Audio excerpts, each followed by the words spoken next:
What's up, everyone? Stoner here with AudioEcstasyProductions.com. Today, we're going to go over some tips, some simple ways that you can make sure that your shows run as smoothly and as successfully as possible every time. Let's dive right in.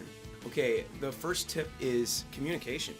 It's so key in all areas of life, but you want to communicate with the venue, things like load-in, pre-sale, buy-on, however the situation is set up, payout, the backline situation. Sometimes you don't always have to bring all of your gear in, drink tickets, things like that.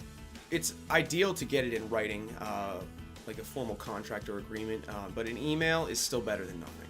Alright, now you also want to communicate with your band.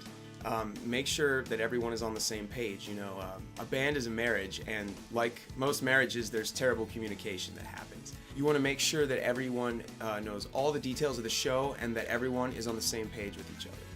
Alright, tip number 2, promotion. Why do so many bands refuse to do this? Do you not want people at your shows? With everything so saturated now, you have to be ruthless with your promotion.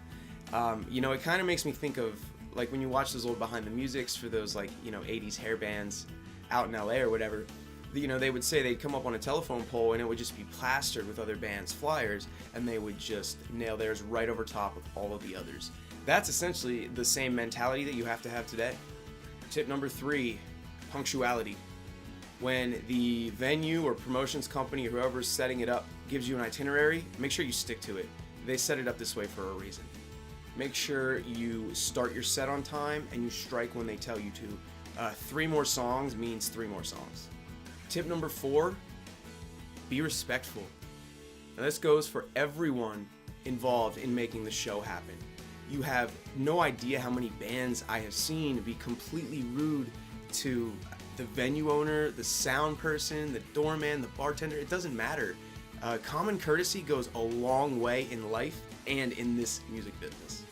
You'd think this would go unsaid, but musicians are stupid. Now you also need to be respectful of the other bands. And I know this can be difficult if they are like total dickheads, but you need to let your performance do the talking.